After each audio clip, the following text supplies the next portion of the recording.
Good evening to all of you. आज के इस वीडियो में हम हिमाचल प्रदेश जीके का जो हिस्ट्री का जो लेक्चर 10 करने वाले हैं। और हम यहाँ पे जो काफ़ी सारे हिस्टोरिकल पॉइंट ऑफ व्यू को जो यहाँ पे डिस्कस करेंगे हिमाचल प्रदेश में 1857 की क्रांति के बाद जो क्या हुआ। ठीक है, यहाँ पे हम डिस्कस करेंगे। और HPSSC और HPPSC में यहाँ पे जो जितने भी एग्जाम्स होते हैं, चाहे HPAS का होता है, SI का होता है, JBT का होता है, TST का होता है, इसमें यहाँ से जो काफ़ी सारे क्वेश्चन आपको बनते हैं। इसको आप ध्यान दीजिएगा। तो टेलीग्राम को ज्वाइन कर सकते हैं, वहाँ पे आपको PDF मैं डाल दूंगा। जितने भी मेरे लेक्चर्स होंगे हिस्ट्री के, मैं आपको जो PDF जो डाल दूंगा, उसको ज्वाइन कर सकते हैं। तो सबसे पहले तो मैं यहाँ पे कुछ इंपॉर्टेंट डेट्स की बात करता हूँ। इंपॉर्टेंट डेट्स के बारे में बात करते हैं। बाद सनद क्या होता है? देखिए, सनद होता है कि जब एक ब्रिटिश जो सरकार जो कुछ राजाओं को उनकी जो जमींदारी थी, जागीर थी, वो वापस साम्राज्य था, वो वापस लौटा देती है। ठीक है, वफादार राजाओं को, तो उसको क्या बोलते थे? सनद बोलते थे। दूसरा याद रखो कि जो सनद जब दे रहे थे, ब्रिटिश सरकार वापस दे रही थी अंग्रेजों को, तो याद रखेंगे कि रियासतों के राजा को उनके प्रति वफादारी बजाय निभाने की जो शर्त जो यहाँ पे रखी गई थी, उसको सनद बोला जाता है। दूसरा शब्द यहाँ देखिएगा, रीत क्या होता है। हमने रीति रिवाज सुने होंगे, लेकिन रीत सब आपको याद रखना है कि जब पति जो पत्नी को विवाह के समय आभूषण देता है, ठीक है, एवं कपड़े देता है, उसको क्या बोलते हैं? रीत बोलते हैं। क्या बोलते हैं? रीत बोलते हैं। अगर मान लो दोनों के बीच में संबंध अच्छे नहीं है, तो याद रखो, पत्नी जो अपने मायके जाती है, एंड मायके जाकर जो पिता जो उसके पति को जितने भी रीत थे, रीत के समय पे जो आभूषण दिया था, जितना भी खर्च आया था, वो देता है। अगर याद रखो कि रीत वापस लौटा देती है पत्नी, तो जो डिवोर्स जो हो जाता है, वो जो बीच में छोड़कर चल जाते हैं। ठीक है, और ऐसा हिमाचल प्रदेश में काफी देखने को मिला था। जनरली सिरमौर के इलाकों में आपको रीत की जो प्रैक्टिस थी, वहां पे काफी देखने को मिल रही थी। ठीक है, अंग्रेजों ने इससे पल्ला झाड़ रखा था, क्योंकि उन्होंने बोला था कि ये हिमाचल प्रदेश का आंतरिक मामला है और इसमें हम जाओ दखल अंदाजी जाओ नहीं करेंगे। काफी सारे जाओ रियासतों में भी जाओ इससे जो पल्ला झाड़ लेता कि यह जो है हमारे क्षेत्र से बाहर है। ठीक है, ये क्या है करो। ठीक है, ये हमारे रीति रिवाज है, हम इसके साथ जो खिलवाड़ जाओ नहीं करेंगे, तो इसको ध्यान देंगे। यहाँ पे जो हमने यहाँ पे रीत और सनद के बारे में बात करी, इसको याद रखेंगे। 1886 में, 1815 में, 1815 में याद रखना है, सिंगोली की संधि होती है। क्या होती है? सिंगोली की संधि होती है। अमर सिंह थापा और अंग्रेजों के बीच में यह संधि होती है, और 1816 में गोरखे इस संधि को जो स्वीकार कर लेते हैं। तो देखो, जो गोरखों के पास जो लैंड होता है, जो जब किया लैंड था, वो आपका जो किसके पास चला गया? वो चला गया आपका अंग्रेजों के पास। ठीक है, याद रखना है। तो अकॉर्डिंग टू गवर्नमेंट ऑफिशियल्स आपकी जो 1816 में संधि हुई, क्योंकि 1816 में ही जो उन्होंने स्वीकार की थी वो संधि, लेकिन 1815 में जो सिंगोली की संधि होती है असल में, याद रखना है। ठीक है, याद रखेंगे इसको।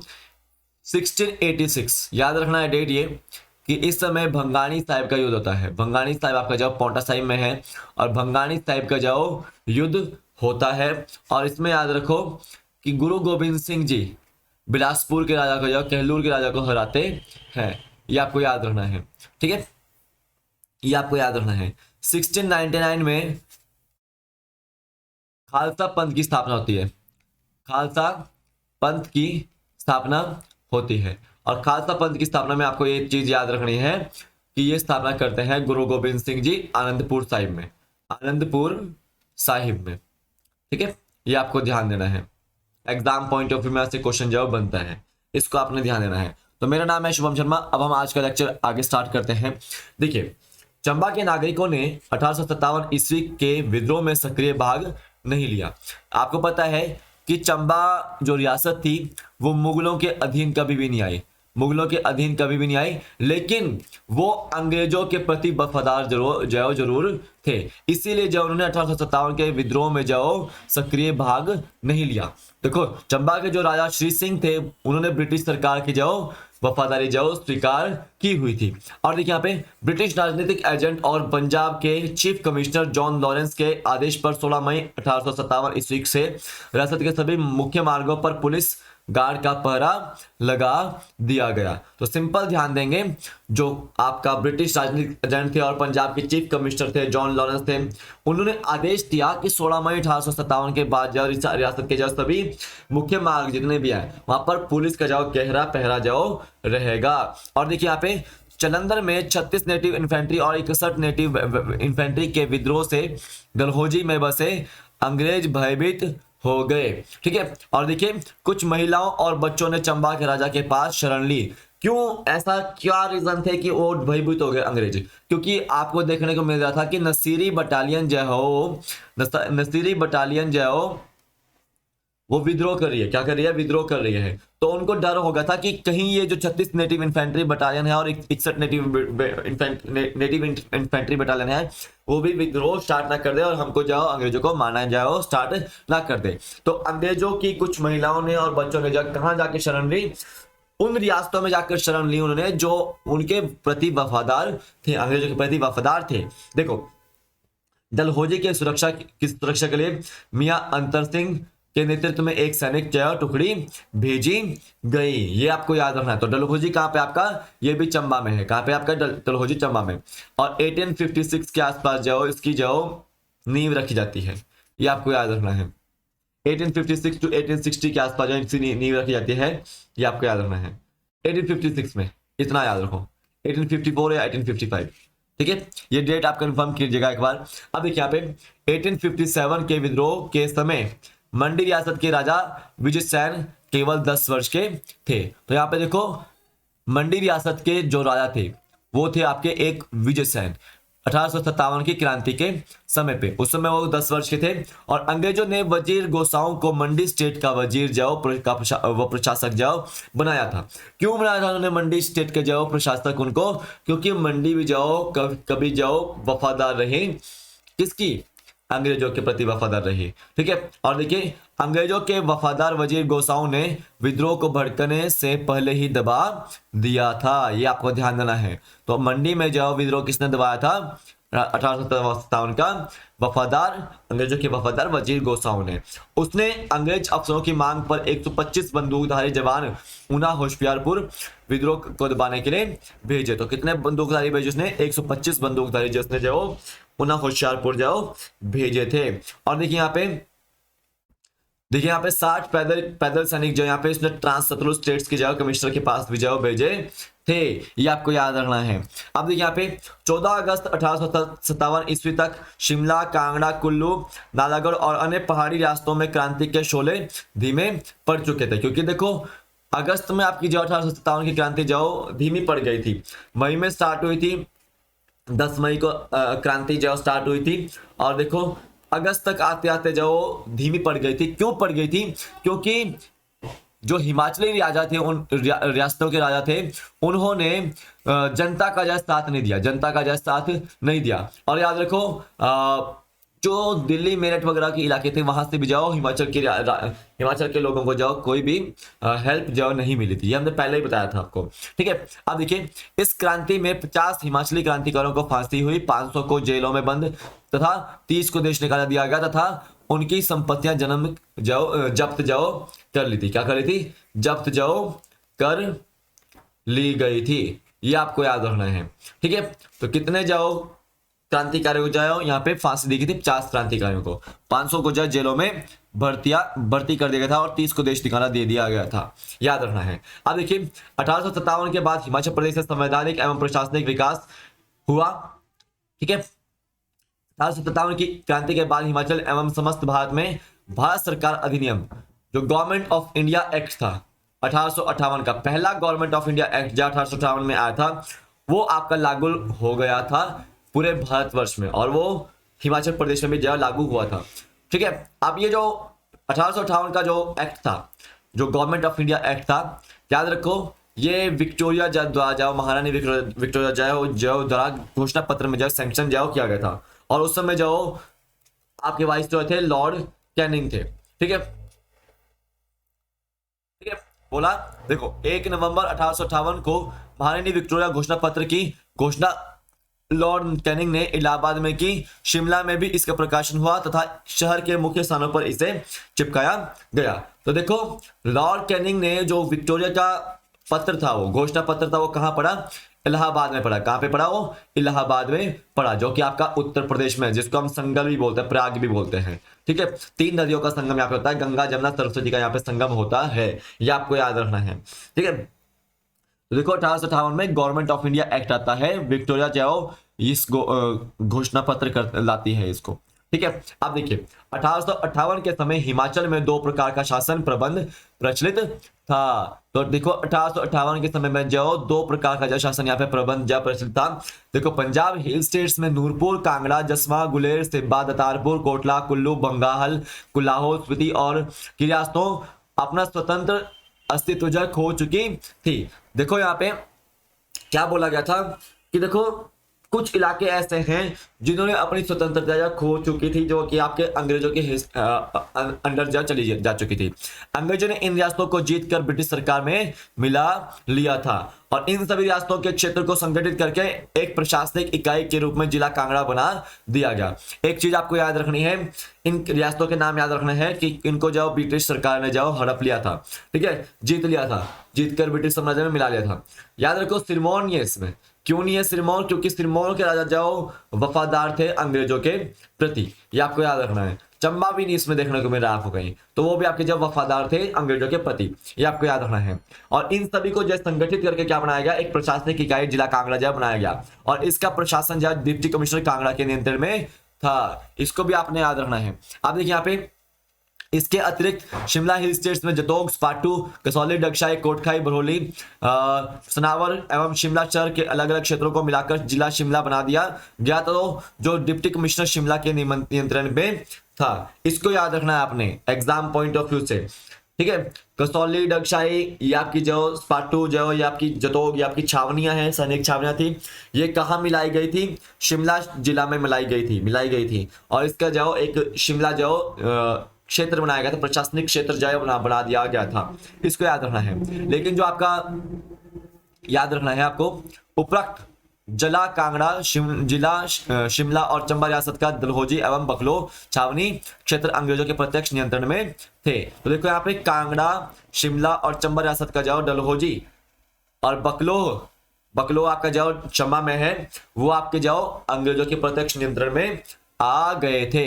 चंबा क्षेत्र नहीं आया था। ठीक है, चंबा रियासत का जो डलहौजी और बकलो आया था, क्योंकि देखो डलहौजी की स्थापना की थी आपकी लॉर्ड डलहौजी ने।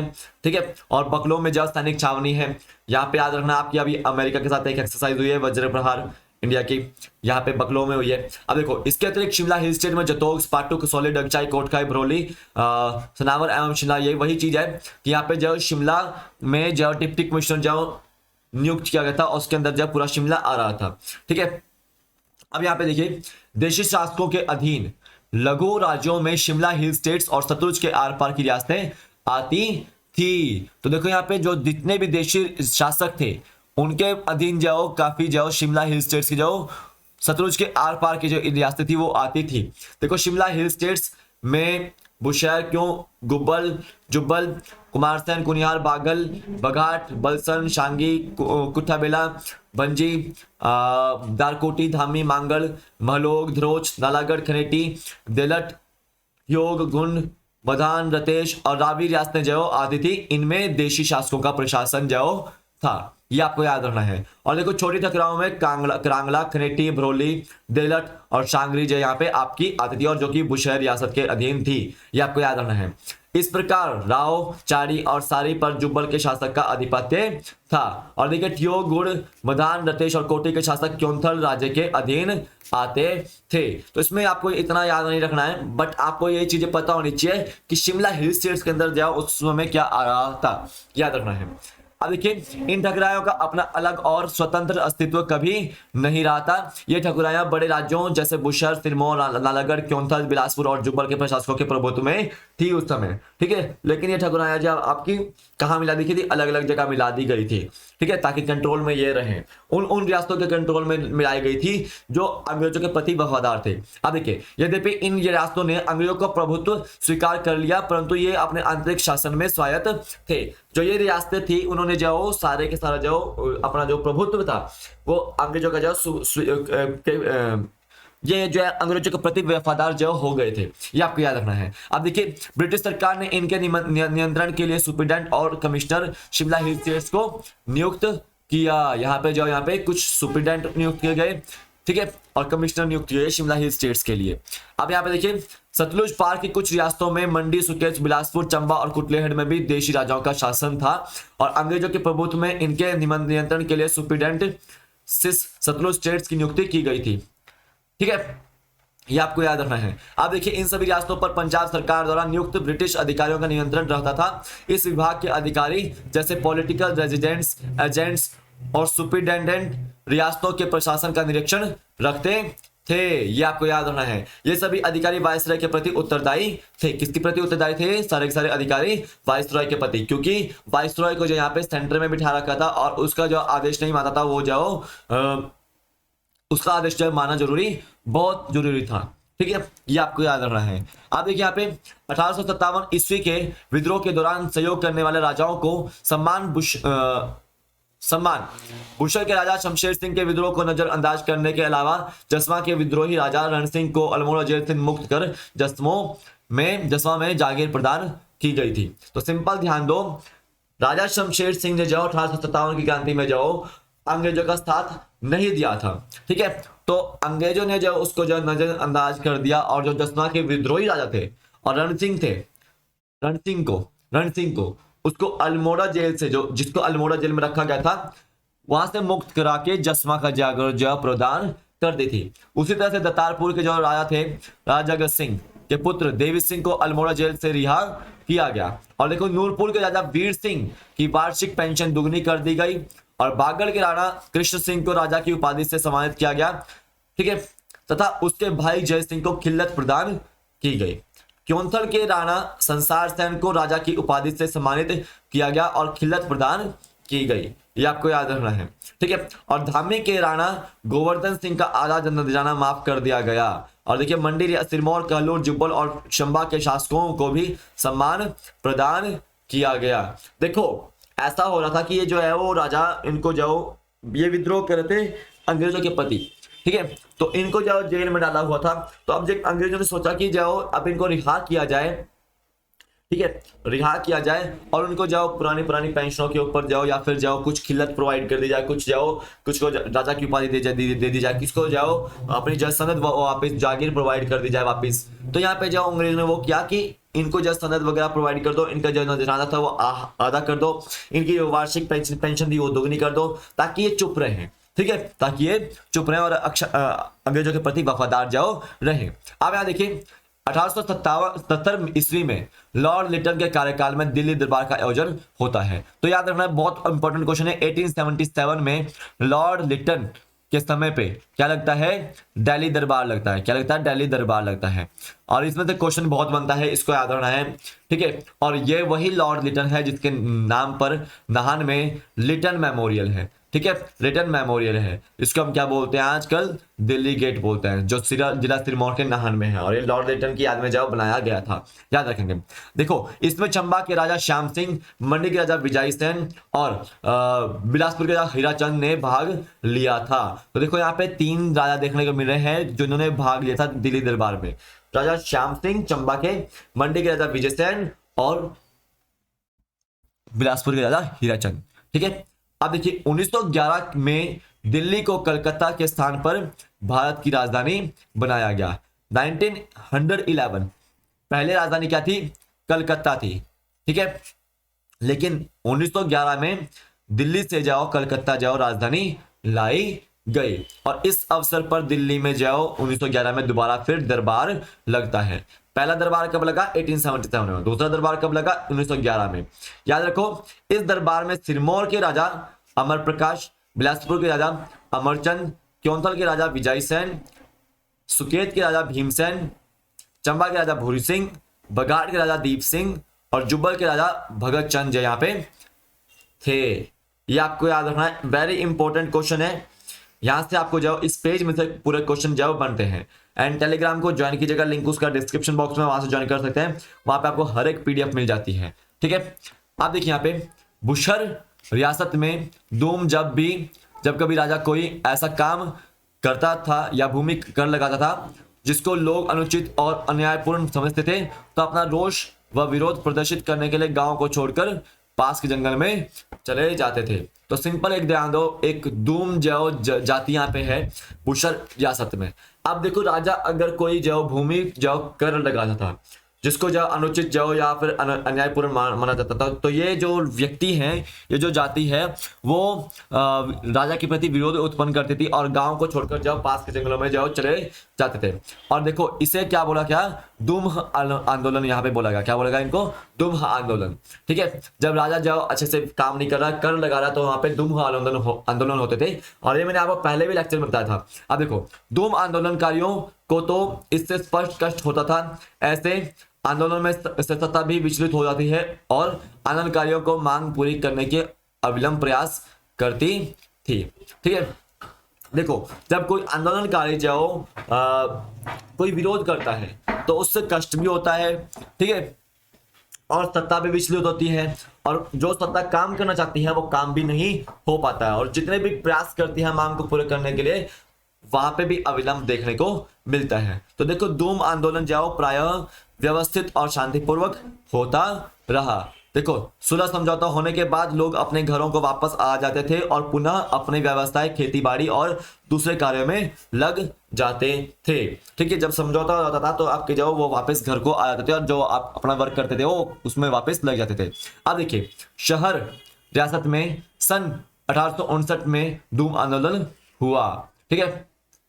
अब देखिए इसका प्रमुख केंद्र जो था आपका वो रोहड़ू था। या वो कौन सी रियासत है? बुशर रियासत है, बुशर रियासत, याद रखना है। और देखिए इसके कई कारण थे, परंतु मुख्यतः यह 1854 ईस्वी में संपन्न हुई जमीन की पैमाइश के विरुद्ध था। तो सिंपल ध्यान दो, जमीन की पैमाइश के विरुद्ध आपका जो आंदोलन होता है ना 1859 में, कहां पर? दूम आंदोलन बुशर में। कहां पे? बुशर में होता है, याद रखना है, ठीक है, याद रखना है। और जमीन की मपाई जो कब हुई थी? 1854 में हुई थी बुशर में। आप देखिए नूरपुर निवासी तहसीलदार श्यामलाल ने उस समय जमीन का बंदोबस्त किया और नकदी लगान निश्चित किया। इससे पहले भूमि उपज के रूप में पैदावार का निश्चित भाग अन्न, घी, तेल, ऊन, भेड़ बकरी आदि प्राचीन प्रथा के अनुसार राज्य को कर के रूप में देने पड़ते थे। और देखिए इस आंदोलन का संबंध तत्कालीन राज्य व्यवस्था में से भी था। इन्हीं वर्षों में खानदानी वजीरों तक की प्रथा समाप्त कर दी थी और अतः किन्नौर के पुआरी वजीरों ने भी इस आंदोलन को तूल दी, ठीक है। अब यहाँ पे ध्यान दीजिएगा यहाँ पे कि आपको याद रखना है कि दूम आंदोलन में जो कर दिया जाता था, दूम में आपका जो कर दिया जाता था, यहाँ पे याद रखो कि जो आपको राजा टैक्स लेता था वो क्या लेता था? वो जनरली क्या लेता था? जो आपका अन्न होता था, जो पैदावार होती थी, घी होता था, तेल होता था, ऊन होता था, भेड़ बकरी होता था, ठीक है, उनसे जो पैदावार होती थी वो आपका यहाँ पे जाओ राजा कर के रूप में जाओ लेते थे, ठीक है। और देखो दूम आंदोलन का जो समाप्त करने के लिए अंग्रेज सरकार का जो हस्तक्षेप भी जो बहुत इंपॉर्टेंट हो गया था। और देखिए इसको सुलझाने के लिए पहले शिमला के डिप्टी कमिश्नर विलियम हेयर और रियासतों के superintendent George Karnik Barnes Bushehr गए और राजा शमशेर सिंह से विचार विमर्श किया। देखो विलियम हे मैंने आपको बताया था जिस समय 1857 की क्रांति थी तो वो ब्रिटिश अधिकारी थे, कहाँ के? शिमला के ब्रिटिश अधिकारी थे, ठीक है। तो शमशेर सिंह से मिलने के लिए, विचार विमर्श करने के लिए वो कहाँ गए? बुशर गए थे कि दूम आंदोलन को खत्म किया जाए और जो कर डिमांड है वो उनकी पूरी कर दी जाए, ठीक है।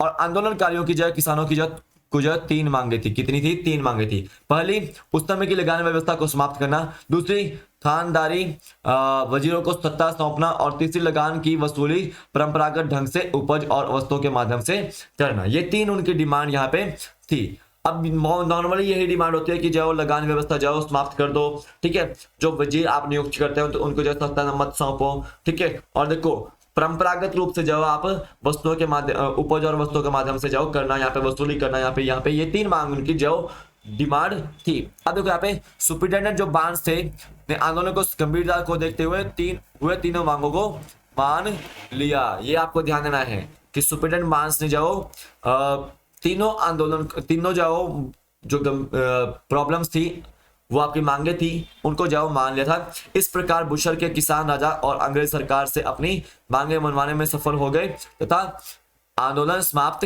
हो गया। तो देखो धूम आंदोलन जो आपका समाप्त अब होगा क्योंकि अंग्रेजों ने जिसकी जो बातें मानी थी और किसानों ने भी जाओ अपनी बात मान ली थी और वो जाओ बुशर राजा ने भी अपनी बात मान ली थी। ठीक है, याद रखना है। अब देखिए 1898 में बेजा लोगों ने ठाकुर के विरुद्ध आंदोलन किया और रियासत ने दो सिपाहियों को बंदी बना दिया। ठीक है, बेजा के शासक उदयचंद ने अंग्रेज सरकार की सहायता से इस आंदोलन को दबा दिया। आंदोलनकारियों के कुछ नेताओं को बंदी बना दिया। 1898 में ही ठियोग ठकुराई में बंदोबस्त में गड़बड़ी के विरोध में किसानों ने आंदोलन किया और उन्होंने बेगार देने से इनकार कर दिया। रियासती सरकार ने अंग्रेज सरकार की सहायता से लोगों को शांत किया। ठीक है, तो देखो यहाँ पे दो जगह के पे आपकी जो लड़ाई होती है, धूम आंदोलन होता है। ठीक है, बेजा में और दूसरा याद रखना है एक है ठियोग में।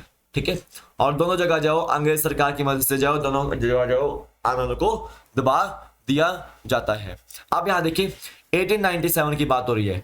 1897 में बागड़ रियासत में के राजा ध्यान सांकी के समय में अत्यधिक भूमि लगान के विरोध में 1857 ईस्वी से लेकर 1902 ईस्वी तक लोगों ने आंदोलन चलाया। तो यहाँ पे ध्यान देखो बागड़ रियासत में भी जाओ यहाँ पे एक तरह से धूम आंदोलन जाओ हुआ है भूमि लगान के विरोध में, और एक काफी लंबा जाओ भूमि लगान के विरोध में जाओ आंदोलन चला था 1897 से 1902 तक चला ये। ठीक है, आप देखिए भूमि लगान में भारी वृद्धि, चरागाहों की कमी तथा उन जंगली जानवरों को के मारने पर रोक लगाने जो उनकी फसलों को नष्ट कर देते थे के विरोध में किसानों ने आंदोलन किया। यहाँ पे देखो इस आंदोलन में मुख्य जो कारण क्या थे कि भूमि लगान में भारी वृद्धि हो रही थी और देखो चरागाहें कम हो रही थी क्योंकि चरागाहें मैक्सिमम उनके अंग्रेजों के पास चली गई थी।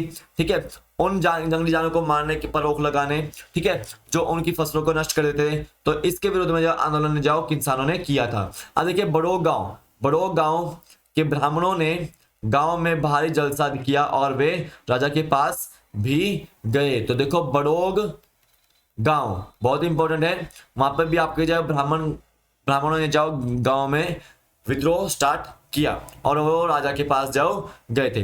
अंग्रेजी सरकार ने हस्तक्षेप करने पर रियासती सरकार ने लगान में कमी करके लोगों को शांत किया जिससे आंदोलन समाप्त हो गया। तो देखो यहाँ पे लगान जो यहाँ पे कम कर दिया गया जिससे के बाद जो धूम आंदोलन जो समाप्त हो गया था। अब देखिए 1905 ईस्वी में बागड़ रियासत में विद्रोह फैल गया, दोबारा वहां पे विद्रोह फैल गया। राजा विक्रम सिंह जब 1904 में गद्दी पर बैठा तो वह उस समय अवयस्क था। ठीक है, वो आप उस समय जो अवयस्क था वो आपका जो इतना संतुष्ट नहीं था, इतना जो कुशल नहीं था साम्राज्य को संभालने में, इसलिए राज्य का प्रबंध जो मियां मानसिंह को के जो हाथ में गया, मियां मानसिंह के हाथ में, जो कि आपके जो बागड़ रियासत के जो एक मंत्री वगैरह थे। ठीक है, तो देखो इनका जो राजा का प्रबंध किसके पास गया, मियां मानसिंह के पास गया क्योंकि वहां पर विद्रोह फैल गया और कंट्रोल नहीं हो पा रहा है वो। ठीक है, क्योंकि आपका जाओ राजा जाओ बिल्कुल भी जाओ कुशल नहीं है।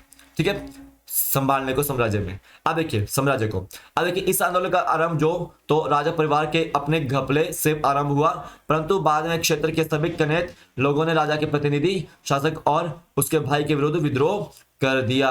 तो यहाँ पे देखो राजा की फैमिली के अंदर ही जो कुछ घपले चले हुए थे, ठीक है, उसकी वजह से जो यहाँ पे विद्रोह हो गया। और देखिए लोगों ने बड़ा लगान देना बंद कर दिया, राज्य में अशांति फैल गई।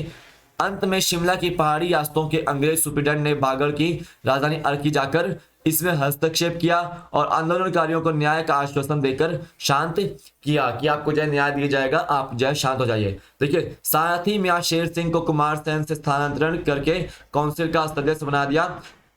उसने भूमि बंदोबस्त आरंभ किया और उस अन्य सुधार करके शांति की स्थापना की। यह आपको इंपॉर्टेंट याद रखना है कि मियां शेर सिंह को जो कुमार सेन से जो स्थानांतरण करके जो कहां लाया गया, काउंसिल का जो अध्यक्ष बनाया गया। ठीक है, अब यहाँ पे आगे देखिएगा 1906 ईस्वी में बुशर के जो गढ़वाल के जो के साथ जो लगते क्षेत्र थे, डोडरा क्वार बोलेगा, वहां पे विद्रोह होता है। इस क्षेत्र का प्रशासन राजा की ओर से किन्नौर के गांव पवारी के पंचानुगत वजीर परिवार के रण बहादुर सिंह को दिया गया था। ठीक है, किसको दिया गया है यहाँ पे प्रशासन?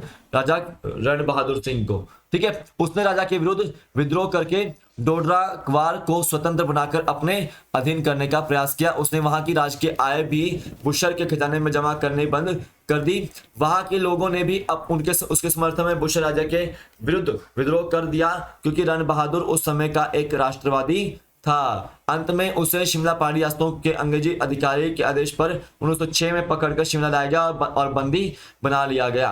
ठीक है, तो देखो यहाँ पे डोडरा क्वार में जो एक आजादी का बिगुल बजाने वाला कौन था? रण बहादुर सिंह। कौन? रण बहादुर सिंह, ये आपको याद रखना है। अब देखिए, उसने हड़प की गई राजकीय आय को वापस करना स्वीकार कर लिया।